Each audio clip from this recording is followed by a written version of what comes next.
Hello बच्चों, मैं Amrita ma'am. जैसे कि हमने पिछले क्लास में खनिज एवं धातु चैप्टर हम लोग पढ़ रहे थे, उसमें हमने आपको धातु और अधातुओं में अंतर स्पष्ट किया था और धातुओं और अधातुओं के कुछ भौतिक गुण हमने बताए थे। जैसे धातु जो होती है वो चमकदार होती है, धातु जो है चमकदार नहीं होती है। धातुओं में एक विशेष प्रकार का साउंड होता है, सोनोरस होती हैं, अधातुएं सोनोरस नहीं होती हैं। जैसे कोई भी धातु की चीज़ को अगर आप पीटते हो तो आवाज़ अलग सी आती है। आपके स्कूल में जो लोहे की घंटी लगी रहती है उस पर जब हथौड़े से वार करते तो कितनी दूर तक आवाज़ जाती है। वही अगर लकड़ी की घंटी लगाते तो क्या आवाज़ आएगी? नहीं आएगी। इसी तरह से फिर धातुएं जो होती हैं वो आघातवर्धनीय होती हैं, मतलब उनको अगर चोट करते हैं तो वो क्या होता है, चादरों के रूप में बदली जा सकती हैं, पतली शीट के रूप में फॉर्म कर जा सकती हैं। अधातुओं में ऐसा नहीं होता है। इसी तरह से धातुएं जो होती हैं तन्य होती हैं, मतलब उनके तार खींचे जा सकते हैं, अधातुओं के तार नहीं खींचे जा सकते हैं। इसी प्रकार से धातुएं जो होती हैं विद्युत और ऊष्मा की सुचालक होती हैं, यानी उनमें से धारा भी प्रवाहित हो सकती है, ऊष्मा भी प्रवाहित हो सकती है, परंतु अधातुएं जो हैं ऊष्मा और विद्युत की कुचालक होती हैं। तो आज हम लोग यहाँ पे क्या पढ़ेंगे, उसके आगे कंटिन्यू करेंगे। धातुओं और अधातुओं के हम रासायनिक गुण पढ़ेंगे, रासायनिक गुण यानी रासायनिक अभिक्रियाएँ पढ़ेंगे, और धातुओं और अधातुओं के क्या उपयोग हैं और धातुओं का संक्षारण क्या होता है। ये 3 पॉइंट्स आज हम लोग यहाँ पे पढ़ेंगे। तो सबसे पहले धातुओं और अधातुओं के रासायनिक गुणों की बात अगर हम लोग करें तो हम लोग जब ऑक्सीजन से क्रिया करते हैं, जब आपकी वायु में ऑक्सीजन उपस्थित होती है तो कोई भी धातु अगर ऑक्सीजन से क्रिया करते हैं तो क्या बनाता है? ऑक्साइड बनाता है। तो धातु या अधातु की ऑक्सीजन O2 से क्रिया कराने पर धातु या अधातु ऑक्साइड बनता है। जैसे आपका धातुओं में हम सोडियम ले लें, Na, ये कौन सी धातु हो गई? सोडियम हो गई। अगर सोडियम की हमने ऑक्सीजन से क्रिया कराई तो क्या बनेगा? Na2O। ये ऑक्सीजन हो गई, ऑक्सीजन गैस का सूत्र O2 होता है, और ये सोडियम ऑक्साइड है, सोडियम ऑक्साइड। धातु की क्रिया कराई तो धातु ऑक्साइड बना।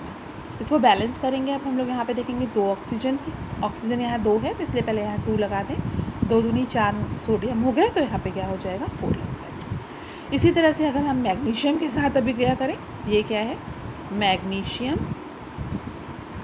अगर मैग्नीशियम की हमने ऑक्सीजन से क्रिया कराई तो मैग्नीशियम ऑक्साइड MgO बनेगा। बैलेंस करने के लिए यहाँ 2 लगा देंगे, यहाँ 2 लगा देंगे, तो ये मैग्नीशियम ऑक्साइड हो गया, ऑक्साइड। इसी तरह से अगर मान लीजिए हमने कार्बन की अभिक्रिया कराई, कार्बन प्लस ऑक्सीजन क्रिया कराई, ये धातु हो गई, तो कार्बन डाइऑक्साइड CO2 बन जाएगा। तो ये क्या कहलाता है? Carbon dioxide. जो गैस हम लोग अपने एक्सहेल करते हैं, सांस लेने में हम लोग ऑक्सीजन गैस का प्रयोग करते हैं और जो हमारी निकलती है वो कार्बन डाइऑक्साइड गैस निकलती है। तो इस तरह से देखा आपने कि जब हम धातु या धातुओं की ऑक्सीजन से क्रिया कराते हैं तो हमें क्या प्राप्त होता है? उनके ऑक्साइड प्राप्त होते हैं। नेक्स्ट है जल से क्रिया। तो अगर हम जल से अभिक्रिया करते हैं तो कुछ धातुएं तो बहुत सक्रिय होती हैं, सक्रिय यानी आराम से अभिक्रिया कर लेती हैं, तो वो जो है जो जनरली हाइड्रोक्साइड बनाती हैं, और जो थोड़ी कम क्रियाशील होती हैं वो गर्म जल से क्रिया करेंगी, कुछ होती है भाप से क्रिया करती हैं। तो इस तरह से देखें तो सबको जो गर्म जल या भाप से क्रिया करती हैं वो अपने ऑक्साइड बनाती हैं, जबकि जो ठंडे जल से क्रिया करती हैं वो क्या बनाती हैं? अपने हाइड्रोक्साइड बनाती हैं। तो अधिक क्रियाशील धातुएं यानी सोडियम ठंडे जल से क्रिया करके धातु हाइड्रोक्साइड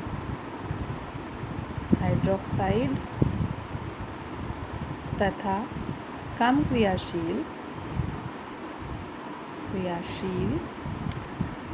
धातुएं जैसे मैग्नीशियम है या आयरन है, ये गर्म जल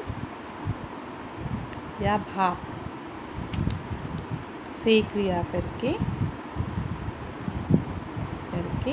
धातु ऑक्साइड बनाती है। अब सोडियम की अभिक्रिया हम लोग जल से लेते हैं, Na+H2, ये ठंडा जल है, ठीक है, ठंडा है, तो क्या बनाएगा, NaOH बनाएगा, प्लस साथ ही साथ हाइड्रोजन गैस भी देगा। इसकी अभिक्रिया बेटा स्कूल खुलेगा तो इसको हम प्रैक्टिकल भी करके आपको दिखाएंगे। बैलेंस करने के लिए हम लोग यहाँ पे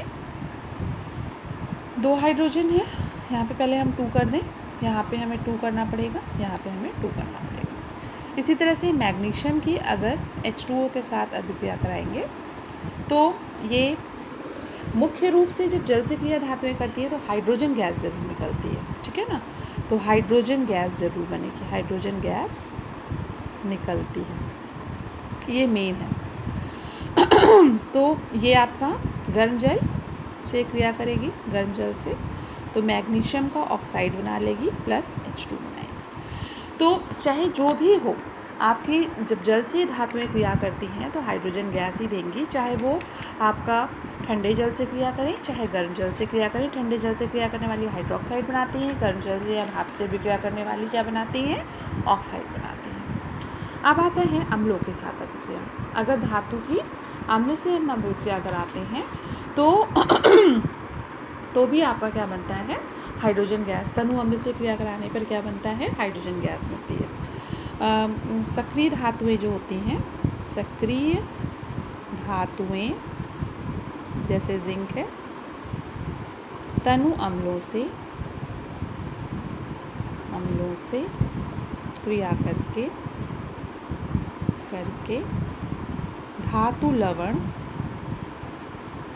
तथा हाइड्रोजन गैस बनाती। जैसे जिंक की अगर हमने HCl के साथ, HCl क्या होता है, हाइड्रोक्लोरिक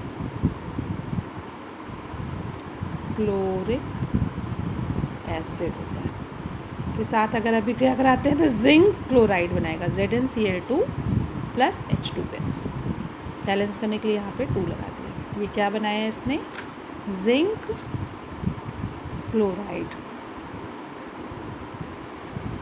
ये जिंक धातु है। इसी तरह से अगर हमने मान लीजिए जिंक की ही H2SO4 यानी सल्फ्यूरिक एसिड से अभिक्रिया करा दी, ये कौन सा एसिड है, सल्फ्यूरिक एसिड है, तो क्या बना लेगा, ZnSO4 जिंक सल्फेट बनाएगा प्लस H2। ये क्या बना लिया इसने, जिंक सल्फेट बना लिया। तो कोई भी एसिड होगा तो एसिड के साथ क्रिया करके धातु के लवण बनाएगा और साथ ही साथ हाइड्रोजन गैस भी देगा। अब धातु और अधातुओं के क्या उपयोग हैं, जैसे धातुएं तो बहुत ज़्यादा उपयोगी हैं। वाहन, कोई भी वाहन बनता है तो देखिए लोहे से बनता है, वाहन है, चाहे हवाई जहाज़ है, चाहे रेलगाड़ी है, चाहे उपग्रह है, उपग्रह यानी सैटेलाइट इत्यादि औद्योगिक उपकरणों का निर्माण जो है वो धातुओं से होता है। लोहे का उपयोग तो आप जानते हो, सुई से लेकर के जहाज़ तक की चीज़ें जो है लोहे से बनती हैं। एल्यूमिनियम भी बहुत उपयोगी है, एल्यूमिनियम के भी तार वगैरह बनाए जाते हैं, बर्तन बनाए जाते हैं।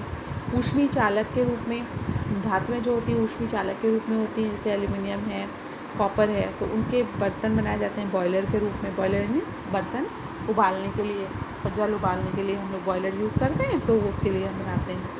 फिर विद्युत चालक के रूप में आपके जितनी भी धातुएं होती हैं गुड कंडक्टर ऑफ इलेक्ट्रिसिटी होती हैं, इसलिए उन्हें हम लोग क्या करते हैं, विद्युत उपकरण बनाने में प्रयोग करते हैं, तार वगैरह बनाने में प्रयोग करते हैं। सोना, चांदी, प्लेटिनम तो आप जानते हो आभूषण बनाने में प्रयोग किया जाता है। सोने का वर्क बनता है, चांदी का भी वर्क होता है जो मिठाइयों के ऊपर लगाया जाता है, और साथ ही साथ एल्यूमिनियम की जो फॉइल होती है उससे हम लोग खाना रैप करते हैं, बहुत सी चीज़ों की पैकिंग में यूज़ होता है। तो इस प्रकार से हम देखते हैं कि धातुओं का जो है बहुत ज़्यादा उपयोग है।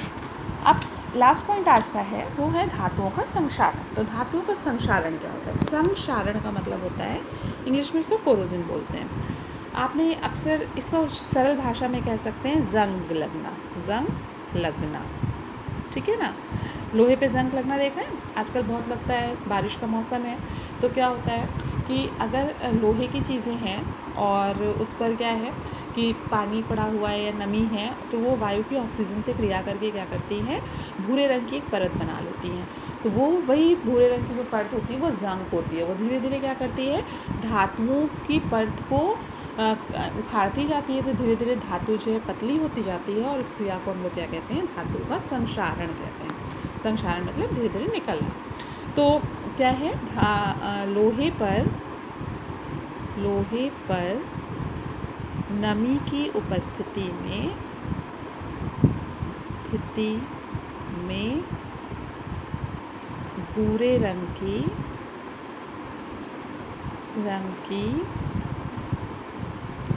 आयरन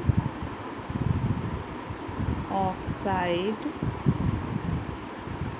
की परत जम जाती है, यानी लोहे की ऑक्सीजन से क्रिया हो रही है, यहाँ पे ऑक्सीजन से क्रिया हो रही है, किसकी उपस्थिति में, नमी की उपस्थिति में, नमी की उपस्थिति में लग जाती है, जिसे ज़ंग कहते हैं, जिसे ज़ंग भी कहते हैं, जंग भी कहते हैं, ठीक है, कहते हैं। तो इससे क्या होता है कि जो है धातु जो है वो धीरे धीरे निकलने लगती है, और जब जो धातु निकल रही है उसी को हम लोग क्या कहेंगे, धातु का संक्षारण कहेंगे। तो ज़ंग के लिए दो चीज़ें ज़रूरी हैं। एक तो क्या होता है कि आप ज़ंग जब कभी भी लगती है तो आप अक्सर देखिए क्या होता है कि उसमें धातु जो है पतली तो होती जा रही है। दो चीज़ें ज़रूरत है, क्या ज़रूरत है, एक तो नमी होनी चाहिए और दूसरी चीज़ क्या होनी चाहिए, ऑक्सीजन होनी चाहिए। अगर इन दोनों में से कोई एक चीज़ नहीं है तो ज़ंग नहीं लगेगी। इसके लिए आपने अक्सर देखा होगा कि अगर हमें ज़ंग से बचाना है तो ज़ंग से बचाव के लिए हम लोग क्या करते हैं, ज़ंग से बचाव। तो ज़ंग से अगर बचाव करना है तो हम लोग क्या करते हैं, लोहे या जो भी धातुओं की चीज़ें होती हैं उसके ऊपर हम लोग क्या कर देते हैं, पॉलिश कर देते हैं, पॉलिशिंग कर देते हैं, या पेंट कर देते हैं, या कोई चिकना चीज़ लगा देते हैं, है ना, या कलई कर देते हैं। तो इस तरह से बहुत सी चीज़ें होती हैं जिससे हम लोग क्या कर सकते हैं, ज़ंग लगने से बचा सकते हैं। तो अक्सर आपने देखा है कि हम लोग लोहे का जो भी ग्रिल वगैरह घरों में लगी होती है, गेट लगे होते हैं, तो उन सब में हम लोग क्या करते हैं, पहले प्राइमर लगाते हैं, फिर उसके बाद उसके ऊपर पेंट कर देते हैं, जिससे कि वो बाहर लगी भी रहती है, तभी पानी भी पड़ता है, हवा भी रहती है, तो भी उस पर ज़ंग नहीं लगती है। ठीक है बच्चों, तो ये चीज़ होती है ज़ंग से बचाव के क्या क्या तरीके हैं। तो आप लोग इसको आगे कंटिन्यू करके पढ़िएगा। आपके पास बुक है, जिन बच्चों के पास बुक नहीं है मैं बुक का स्क्रीनशॉट भेज देती हूँ, तो आप लोग इसको पढ़िएगा, तो नेक्स्ट क्लास में ये चैप्टर आपका कंप्लीट हो जाएगा। ओके बच्चों, thank you, have a nice day.